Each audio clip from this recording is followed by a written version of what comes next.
Assalamu alaikum and good evening, everyone. My name is Mahin Kadri. I started my journey as a Teach for Pakistan Fellow in 2019.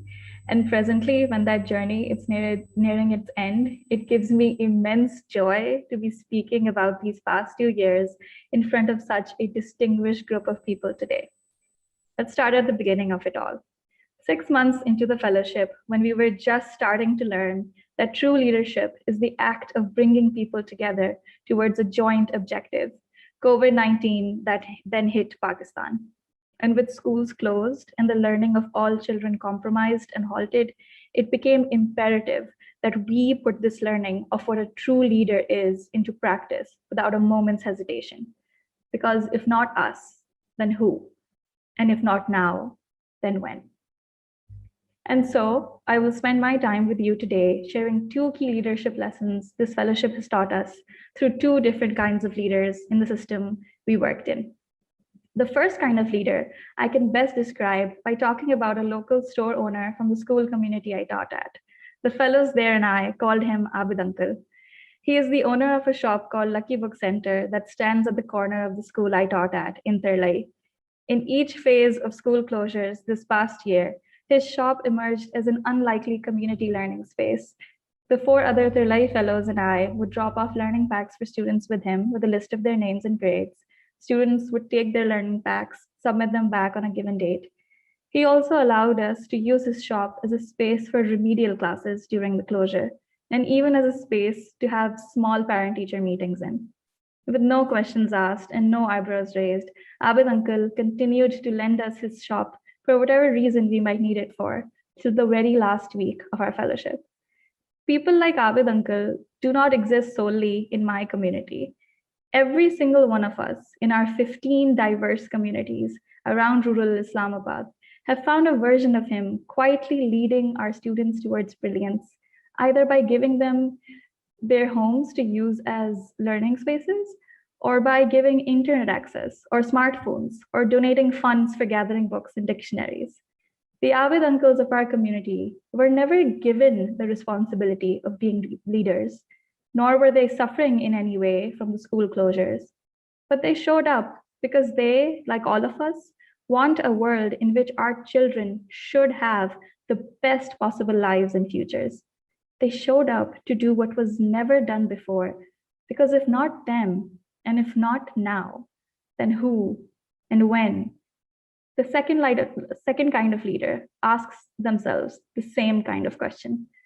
The actions of this leader are fueled by devotion, by love, by the unflinching belief that their children will, without a fraction of a doubt, achieve all the goals they've set for themselves, and that they will be the champion that makes it all possible for them.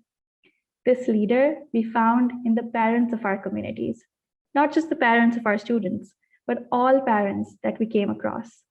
It is this very devotion to their child's progressive future that I have seen when they scheduled meetings all on their own with other parents at Abid Uncle's shop just to talk through techniques on how they can improve their children's studying routines. We have heard it when they tell us, "Ma'am, जब भी time मिले, जहाँ भी जगह मिले, बस पढ़ा दें हमारे बच्चों को."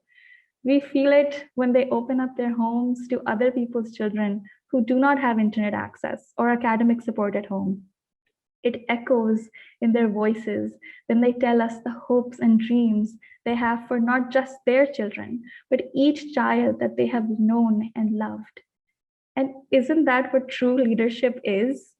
In the face of absolute devastation, seemingly ordinary people become champions when each action of theirs, each idea, each thought that they put out to battle any challenge stems from devotion to the possibility of a better life for their children. Like Abid Uncle, no one told these parents that they had to extend so much of themselves to the children of their community. They do it because these aren't children of strangers to them. These are their children. They do it because if not them, then who? And because we collaborated with these leaders in the community during a time when learning seemed to be at a standstill, we have been able to cultivate within our students confidence to find solutions for any crises that plague them from within their own communities. Our students now know who to go to when they're struggling with their homework. They now know who to ask for help when they feel scared. They know that they have people beside them, that they are not by themselves. They have their Abid uncles and parents fighting for them, beside them.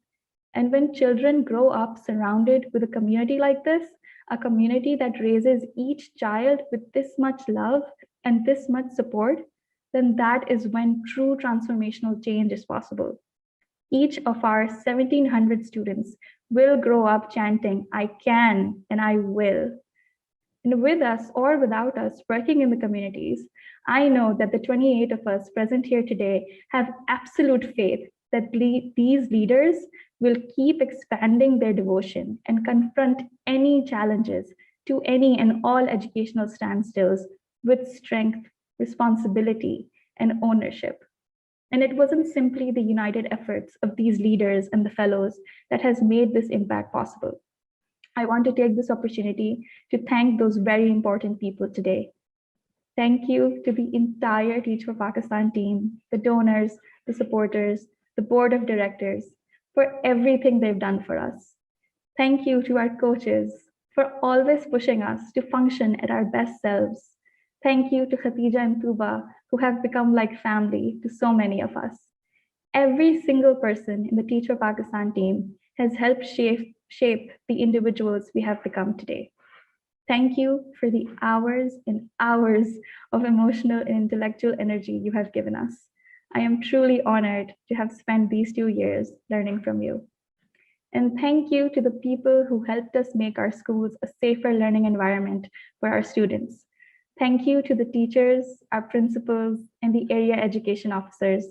Thank you to the federal government for believing in Teach for Pakistan's vision, for believing in us, and their continued support to the organization's cause. And finally, I want to thank my people, the champions of the cohort of 2019, the people I have come to know as my friends. I am so proud of each and every one of us and everything we have created together. Congratulations and best of luck for the next step in our journey as alumni. I see us evolving each community we step into, from the minutest aspects to the grandest. I see us becoming vessels of comfort and solace for the people around us. I see us forging paths for the children of Pakistan, and then gateways, and then destinations from Peshawar to Karachi. I see us doing it all with grace and dignity, because if not us, then who? I hope that each role we embody in life, we will always emit the same courage, resolution, and fervor that we cultivated within ourselves because of the leaders we learned from in these 2 years. Thank you.